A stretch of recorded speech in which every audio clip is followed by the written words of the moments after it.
The Director of Intercollegiate Athletics at TCU, Mike Buddie, joins me. David Smoke, 365 Sports. And thank you very much for your time. You've got the TCU in the background. I even have kind of a little bit of TCU. I'm not sure if this is purple, but wearing that color in a way too. So let's start with the basketball tournament, if you don't mind. And hey, Big 12 with 4 of the 7 are advancing into the Sweet 16. The best percentage of anybody, no matter how many people got in. Your thoughts on how happy and how important that was, especially with the way things are going right now in athletics? Yeah, I mean, it's more important than ever to be relevant, to be competitive. And, Commissioner Yormark sat with me yesterday at our women's game, and he was really excited. At the time, we thought we had a legitimate shot at getting 5.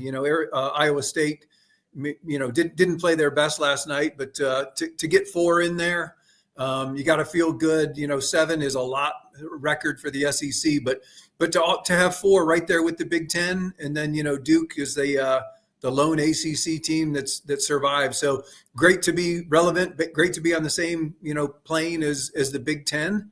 But certainly still work left to do, and hopefully all 4 can advance to the next level. Well, your thoughts about you mentioned your women's team, of course, a huge win, and they're now on to the next round, and they've been knocking on this door, and you just re-signed your head coach to an extension. How important is that right now, besides the obvious?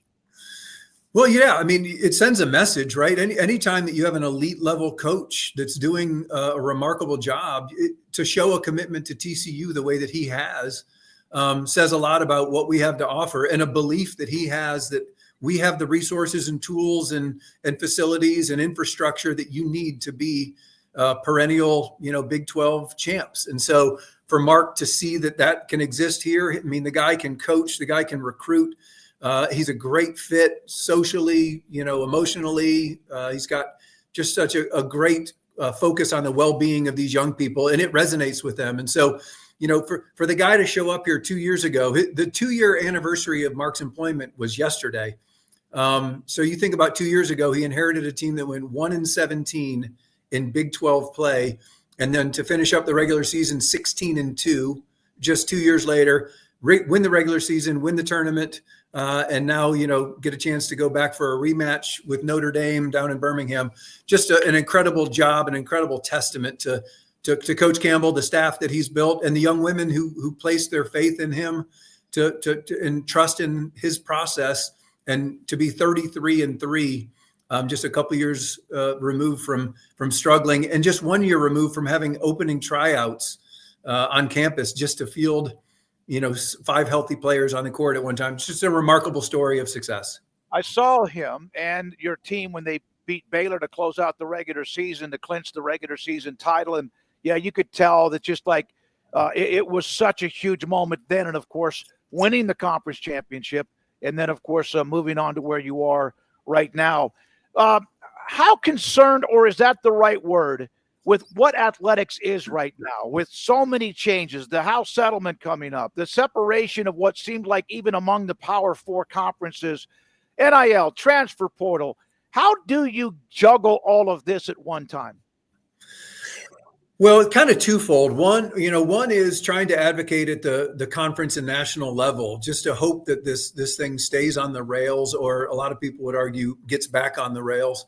And then, locally, you manage it locally to make sure that TCU is best positioned, that when when the music stops, that we have a chair, and that we're in the right chair for us as an institution, and, defining what that reality looks like, and making sure that the chancellors and the athletic director and, everybody that's involved, from the trustees on down, we need to make sure that we land where we want to be as an institution and as an athletic department. And so what we're trying to do is just position ourselves as best as we can to be as nimble and flexible as possible, so that if and when there's another, realignment, or another just some sort of cataclysmic event like the House settlement, we have our ducks in a row, and we're ready to go at the drop of a hat.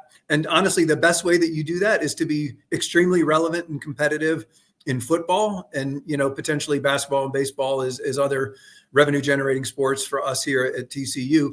But it starts and ends with football. I mean, that's what drives this landscape. So we're really focused on making sure that Coach Dykes and his staff have everything that they need, excited that spring ball starts tomorrow. But I don't get overly concerned with it or worried about it. I'll be in DC next week to help lobby some elected officials to help try to standardize some national standards across the board, so that each state isn't creating their own set of rules and regulations that really put at jeopardy the competitive spirit of what the NCAA was meant to be. Do the congressmen really understand what's at stake? No. And, my previous life at my old employer down at West Point, I had a lot of conversations with a lot of elected officials who were heavily involved in certainly our nation's military, as you would expect. And I would have conversations with them in April about, hey, if this happens, here's what that means for Olympic sports. Here's what that means for non-revenue men's sports. Here's what that means for the United States position as an Olympic power for the next 20 years. And then I would see them 4 months later and they would ask the same question and I would give the same answer. So I'm not sure how much it resonates. And that's not an indictment on them. They've got a lot bigger problems, in my opinion. But we've invited them into this. The NCAA, I think we lacked some foresight and the ability to handle our own problems. It really necessitated Congress and our elected officials getting involved. So we've made our own bed at this point. So all we can do really is continue to lobby and educate them on what this means. And, they're all human beings. So they want to know, if you're the senator from Florida, you want to know how this is going to impact your Gators or your Seminoles or your Hurricanes. What we need to do is kind of remove the personal engagement from it and do what's best nationwide to maintain competitive equity as best we can. You can't fault the Big Ten and the SEC for getting more dollars generated. That's what their commissioners are paid to do. But at some point, if there's nobody left to be competitive, and this is the first time in a long time, or maybe ever, that there's no non-Power 5 institutions in the Sweet 16 of the men's tournament, and I'm not sure that's a good thing. With what the SEC and Big Ten are getting, and then getting more in the basketball tournament, and they're going to get more of the college football playoff, and then they might end up getting at-large berths or automatic qualifiers.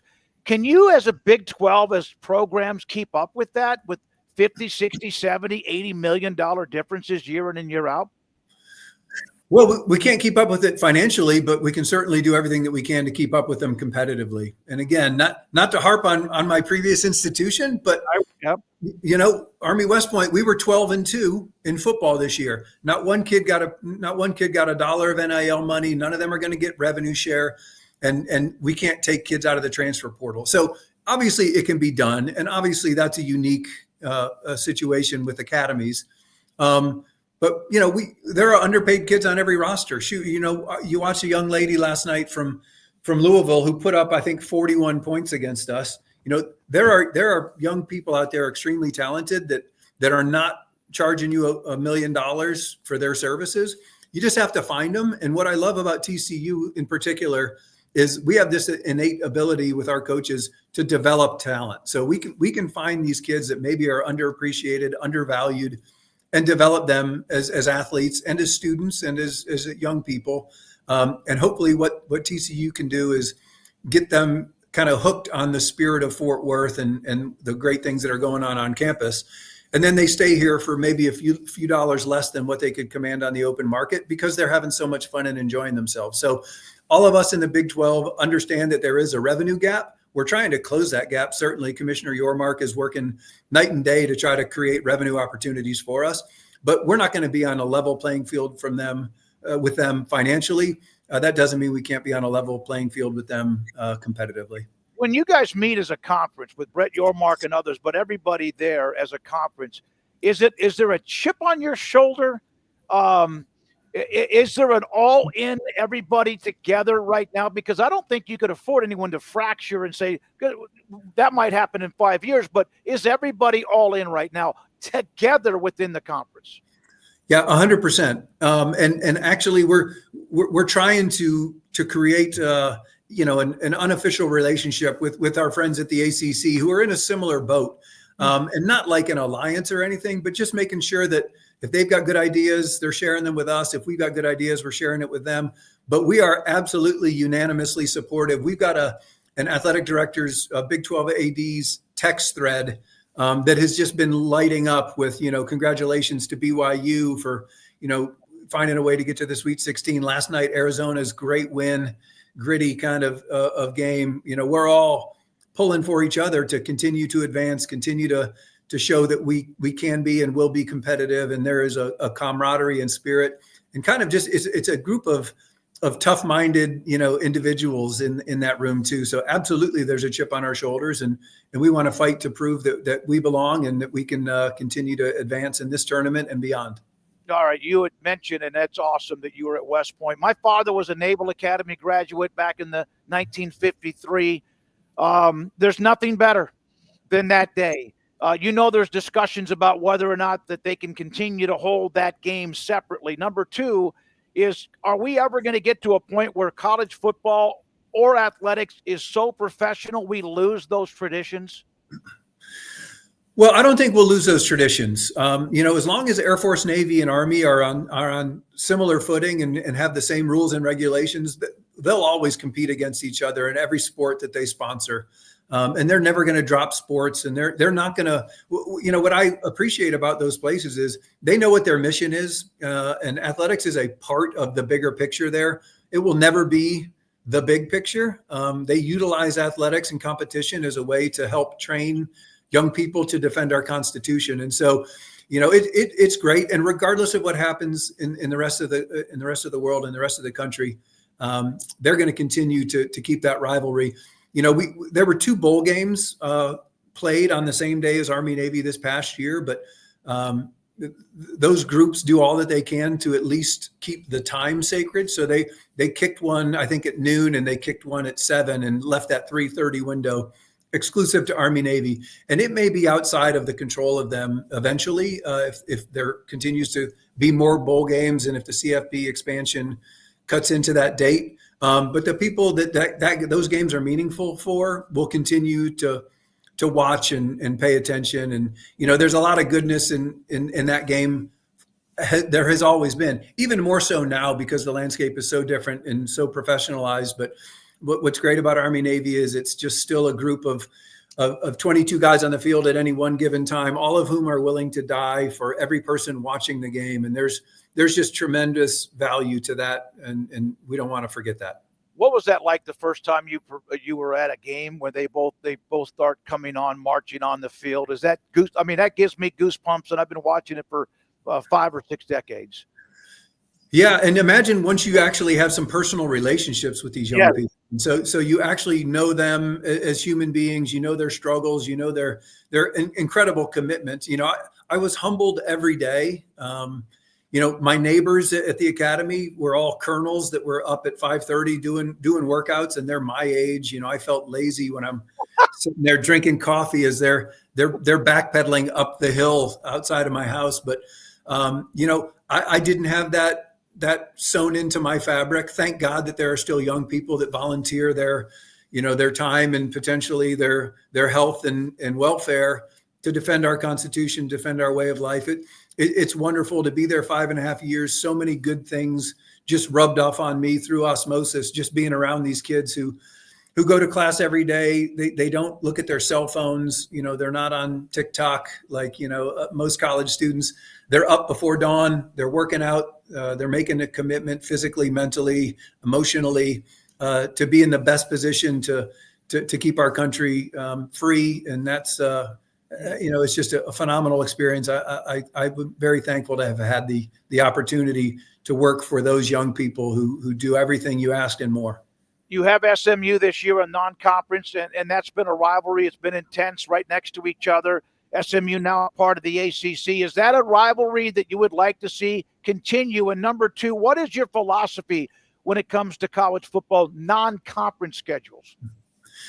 Well, the philosophy is to continue to put ourselves in the best position to be in the CFP. And so how you utilize those 3 non-conference games, Coach Dykes and I, certainly he has a voice in that process.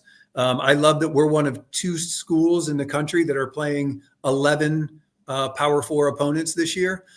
We want to balance the ability to have winnable games with attractive opponents to be able to help our season ticket holders see value in their investment in our program.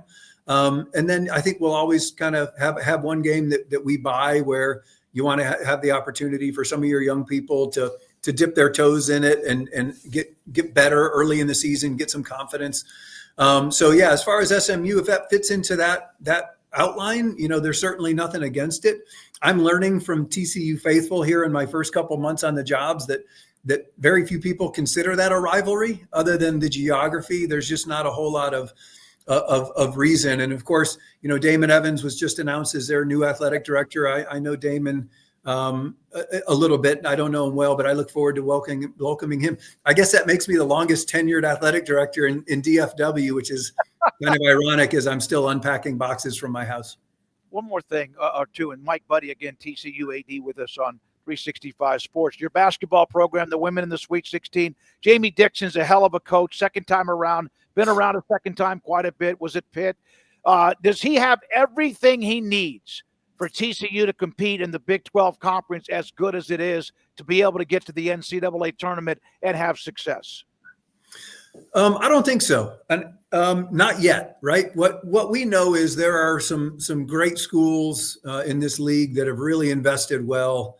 And we're ahead of the curve from an NIL standpoint. And what I know is, even though we were a little bit late to the game, by Jamie's own admission, you mentioned it, that the guy can coach, he can develop young people. And so just like we talked about with the SEC and the Big Ten, we don't necessarily have to have the biggest pot of gold to get to where we are, but we need to be really thoughtful in who and where we invest the funds that we do have. And what I'm really excited about when the calendar turns here for July 1 is we flip from this NIL Wild West pay-for-play mentality to the new world of rev share, where everybody's going to pretty much have the same pool of money to work with from a payroll standpoint. And then the NIL that you can earn on top of it from all corners of the information that we're getting is it's going to be true NIL. It's not going to be get a donor to give you $1 million and you give it to the athlete. It's got to be through a corporate entity. There has to be, an advertisement or connection with goods and services. So it can't be, I'm going to go read books to a fifth grade class and get $1 million for it. And so we're excited that Deloitte will be the third party group that really operates the clearinghouse to say, hey, if you're gonna be the spokesman for a local pizza company, that's worth $40,000 a year, whether that's in Columbus, Ohio, or Austin, Texas, or Tuscaloosa, Alabama, or Fort Worth, Texas. And so we hope that levels the playing field as it's designed to do. We hope that there will be significant punitive measures, as we're hearing there will be, for people who violate the new regulations. So I think when that happens, all the great things with our facilities, our campus, our education, our size, our location will help Coach Dixon really kind of get back to where where he's had this program, which has been a remarkable run on his part. But as you noted, right, our women made it to the Sweet 16. It's the first time that TCU has had a basketball program, men's or women, in the Sweet 16. And we certainly know that Jamie has the talent and competence to do it. We just have to make sure that our talent level gives us a chance to stay in the game. The college football playoff is going to expand, and within a year it will. One out of 12 spots for the Big 12 is not very good, but it's at least a spot. 2 out of 16 is better percentage-wise, but is that enough? And what are your thoughts? I saw some of the reaction coming out of the meetings that you guys don't like this automatic qualifier, the way it's staggered from one conference to the other. What do you do about that? Well, we advocate and fight, and we're starting to do it publicly, as you said. Coming out of those meetings, every NCAA team sport championship that is conducted grants one automatic qualifying spot per conference. The baseball tournament is that way, the basketball tournament is that way, and we think that the CFP should be that way. And ironically, we're one of the two Power Fours, that aren't at the financial level as the Big Ten and the SEC. We just think it's counterproductive to assume that you should get 4 AQs in any one season. They could very well be the fourth team in one of those leagues is not even ranked in the top 25. And I don't know why you wouldn't be comfortable just saying each of us gets 1 AQ and then you earn your way in. History has shown, the SEC in particular, they would get 4 teams in a lot of years. But to just go ahead and say it's going to be 4 didn't seem to make sense. And we believe, hey, we'll take 1 AQ and we'll take our chances that we're going to have a great 2, 3, 4 team with the depth and talent in this league that'll be in a position to get an invitation to it as well. I just don't think that you give AQs just because they're asked for. But again, those 2 conferences have a great voice and a lot of funding to be able to get behind the movement. But hopefully calmer heads prevail and we say, hey, the Big 10 gets 1, the SEC gets 1, the Big 12 gets 1, and the ACC gets 1. And then the next best 8 teams, whether that's a group of 5 school or whether that's 8 teams from the same league, they've earned their way into the opportunity to compete for the CFP. And so we're hoping that's the direction it goes, but that will remain to be seen. A hell of a pitcher for Wake Forest, of course, played with the Yankees in baseball, the Brewers, won a World Series ring, which had to be amazing. So what's more difficult? You're facing the team's best hitter, 3-2 count, 2 out, bases loaded. You have the game is tied, or facing college athletics in what we have today. What's more difficult? Honestly, facing what we're doing in college athletics today. I know. Because when you're on the mound with the ball in your hand, at least you control your destiny, right? And you get to decide what pitch you want to throw, the location you want to throw it, and then you alone are responsible for executing that pitch. What's frustrating in our world right now is we're operating on the assumption that this House settlement is going to be signed, and we certainly have a level of confidence. But what if it doesn't get signed? We've spent a year and a half getting ready to essentially start operating payroll come July 1st. And we don't even know if the judge is going to approve the settlement terms as is. So we are trying to see around a wall that's 30 feet ahead of us. None of us has a crystal ball. And that's frustrating because we really can't control our own destiny or plan into the future, financially and otherwise, until we really kind of have some sort of clue if Congress is going to grant us some sort of national standard that will allow the NCAA to still be our governing board and create rules that are standard throughout all 50 states, let alone if these revenues that we're setting aside, assuming we're going to get the opportunity to share with our young people, if that's even going to be approved. So a lot of craziness. All you can do is be as prepared as you can. And as I mentioned earlier, just be flexible and nimble in case you need to shift.